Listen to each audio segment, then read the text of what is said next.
दोस्तों, सीपेक की तर्ज पर चीन अब म्यांमार में भी इकोनॉमिक कॉरिडोर बना रहा है। चीन अब तक म्यांमार में लाखों डॉलर का निवेश कर चुका है और चीन की आंखों में सबसे ज्यादा जो चुभ रहा है वो है multi modal transit transport project.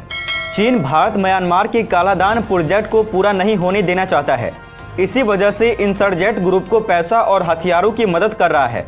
Bharat और म्यांमार के बीच रिश्ते चाहे वो राजनीतिक हो या सामरिक हमेशा से ठीक रहे हैं, लेकिन चीन को हर उस देश के साथ दिक्कत होती है जिसके साथ भारत के रिश्ते अच्छे होते हैं और वो उसे अपनी ओर खींचने के लिए पैसों से लेकर हथियारों तक की मदद कर देता है। इसी मदद के नाम पर वो धीरे धीरे उस देश को कर्ज में इतना डुबा देता है कि फिर उस देश के सामने चीन की हर बात मानने के अलावा कोई दूसरा चारा नहीं बचता है। चीन पहले पाकिस्तान को वो अपना गुलाम बना चुका है, अब म्यांमार की बारी है। वन बेल्ट रोड महत्वाकांक्षी परियोजना के तौर पर चीन पाकिस्तान में सीपेक बना रहा है, तो वहीं म्यांमार में भी एक ऐसे ही इकोनॉमिक कॉरिडोर पर काम शुरू कर चुका है। डेवलपमेंट के नाम पर अब तक चीन ने 13 बिलियन डॉलर से ज़्यादा निवेश म्यांमार में किया है और लगातार बढ़ा रहा है। वहीं भारत भी इसे काउंटर करने के लिए अपनी कोशिशें तेज कर चुका है, जिसका सबसे महत्वपूर्ण प्रोजेक्ट है Kaladan multi modal transit transport project. ये एक ऐसे यातायात का रूट है जो कि समंदर, नदी और जमीन के रास्ते कोलकाता से म्यांमार के सितवे बंदरगाह से कालादान नदी से और फिर सड़क मार्ग से भारत के मिजोरम को जोड़ेगा।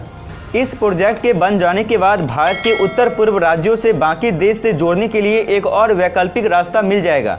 चीन सड़कों का जाल बिछाकर अपने वन बेल्ट प्रोजेक्ट के जरिए अपने व्यापार को दुनिया के अन्य देशों तक पहुंचाना चाहता है।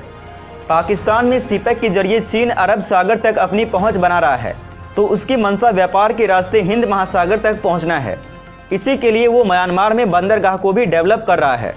साल 2020 की शुरुआत में चीन के राष्ट्रपति शी जिनपिंग ने म्यांमार का दौरा किया था। इस दौरे का मकसद सिर्फ ये था कि वन बेल्ट प्रोजेक्ट के म्यांमार के साथ रिश्तों को बढ़ाया जा सके। मौजूदा दौर में पाकिस्तान की तरह चीन म्यांमार का सबसे बड़ा इकोनॉमिक पार्टनर है। साल 2010 से ही चीन म्यांमार सीमा के पास कई इकोनॉमिक जोन को डेवलपमेंट के काम को शुरू कर चुका था।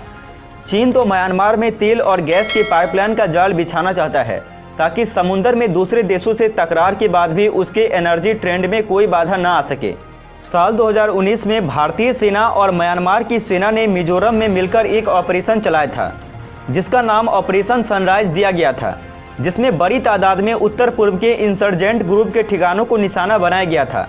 भारतीय सेना और म्यांमार सेना ने अपने अपने इलाके में इन उग्रवादी संगठनों के ठिकानों, उनके ट्रेनिंग ग्राउंड जैसी जगहों को तबाह कर दिया था। चीन इन सभी इंसर्जेंट ग्रुप को हथियारों के साथ साथ पैसों की भी मदद करता है।